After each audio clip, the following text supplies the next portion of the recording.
We live 2 lifetimes now, so it's like, you know, I'm going to retire and what, bowl and watch television. It's like, I just couldn't do that, you know.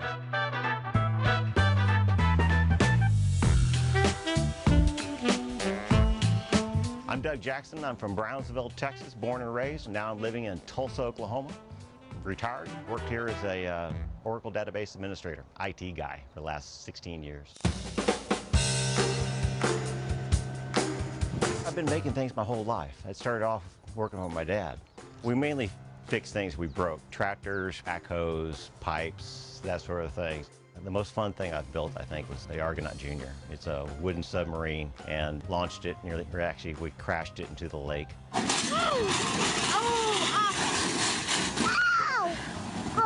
It worked beautifully, you know. It was one of those things, we were taking all kinds of chances, but the amount of stuff that you learn when you get inside of a boat you built and sink it to the bottom of the lake and bring it back up to the surface, it makes things like Boyle's Law mean something, you know, when you hear the wood creaking around you, but you forgot to put enough air pressure inside the hull, you know, so I just love that.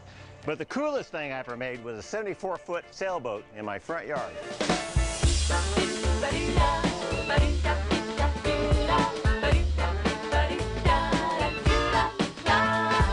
Seeker is a twin-keeled, Chinese-rigged motor sailor, a sailboat.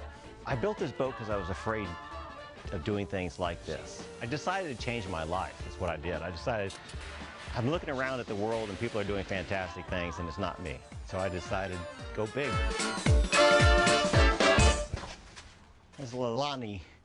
She's all carved from styrofoam. We need a repainter. She's been too many years in the sun already without anybody loving her. She originally started out as a work boat. I wanted to go from one place to the other working. And then I got to looking at what the needs are out there, and there's not a lot of small boats for researchers. And so that's what we're going to be. We're going to be a free of charge research vessel for anybody who wants to ride out onto the water to do science, oceanography, marine biology, archaeology. Let's see, what else? You want to see the whole thing? So this is our pilot house. This is where everything happens. This is where you run the boat from. You do your steering from here. You do your sail handling from here. It's not going to be a yacht, but it's going to be comfortable. The girls in bikinis is a great, you know, picture, but I'm too old for that too. So it's like, you know, it's the science that really calls to me. Down below us is the engine room, and we have a hatch that actually gets down to there. And the portholes that we're using actually came out of a bar in Boston. I know your show is called Coolest Thing I've Ever Made, but really it's the coolest thing we've ever made. I thought it would be me building this boat, but it's turned out to be much better. I needed a way of documenting what I was doing, so we started the YouTube channel SV Seeker.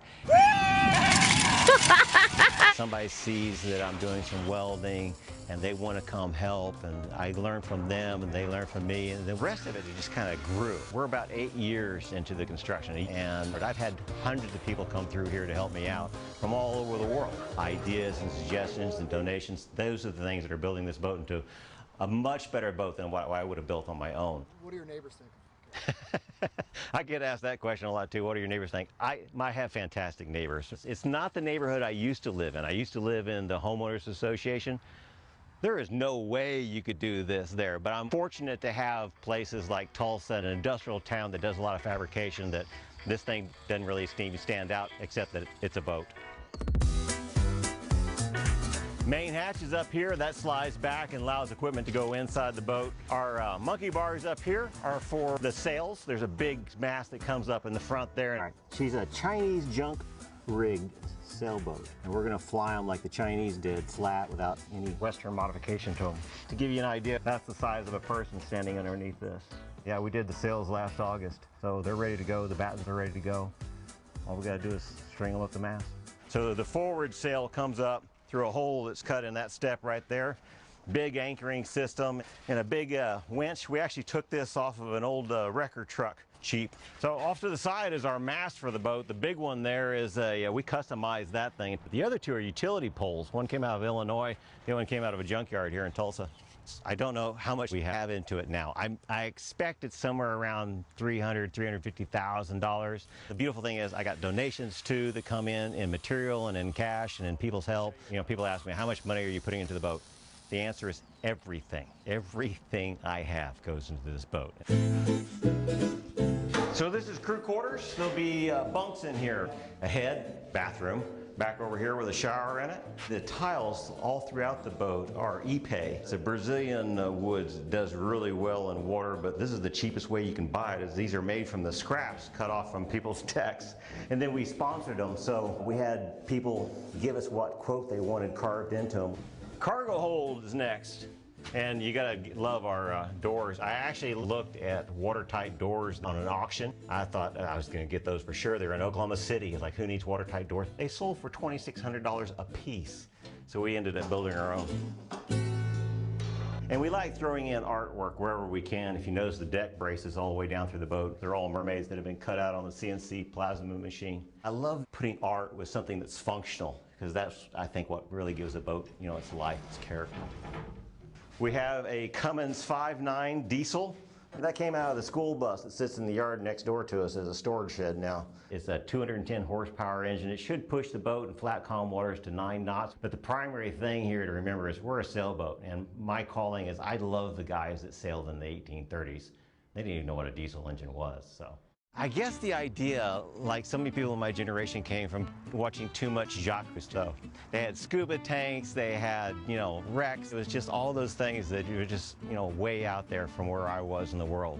That's why I guess I'm so happy now, is because I keep getting closer and closer to being the redneck version of Jacques Cousteau. She's got a 1,000-pound fishtail rudder on her. It'll be hydraulically as well as manually controlled. The hull, it's called an origami boat, so it's folded into its shape and welded together. It's got waves and it bumps and things, but I kind of like that. If you're doing a fancy yacht, you take mud and you smooth this out so it's nice and fair. We don't care, okay? We're gonna dent it up anyway. She's got 2 keels on her, which is a real interesting design that I just love, because being cheap like I am, you can park the boat on your keel, so we can go into a bay that has a tide that's going to go out. Bring the boat in, let the tide go out. We can get outside and work on the boat, scrub the hull, get the barnacles off, work on the propeller, whatever it needs to be. So it's the cheap way of maintaining a boat. I get asked all the time how we're going to move this boat to the ocean, and the answer is wheels. We got 2 sets of tandem axles, one on that side of the boat, one on this side of the boat. We're going to build a carriage between the 2. The boat rides along in that. A big truck with a 5th wheel hitch hauls the front end of the boat. So basically the boat is the trailer. These have to haul us just 15 miles as the crow flies to the Tulsa port of Catoosa. There we meet the water. That trip, you know, when people ask us how long will that take and how long will it take to build the boat, I just don't think about things like that. I used to work under deadlines and such, and they're great for corporations, but for having fun and enjoying yourself. And when you got to take the time to learn, then you need time to do that. So it'll take how much time it takes. This 74-foot boat in my front yard is the coolest thing I ever made. All right, ready? You happy? You happy with that one? Beautiful. All right. Okay. Hey guys, my name's Guy. I'm the creator of the show. Thank you so much for watching, and a big thank you to Doug from SV Seeker. You can check out his progress on his YouTube channel, SV Seeker. I'll put it in the description below. We filmed the show a couple weeks ago, and since then, he's actually painted the boat. It looks incredible. So yeah, we're happy to be back for a new season. I'm gonna try to get as many shows edited as I can, as fast as I can. I do this part-time. I'm a full-time TV editor. And I got 2 kids, which is why it's been gone for a couple years. But we're back. I managed to get some funding. But yeah, so subscribe, like, smash that like. I don't know, what do the kids say these days? Thanks so much for watching, guys. And yeah, we'll see you soon.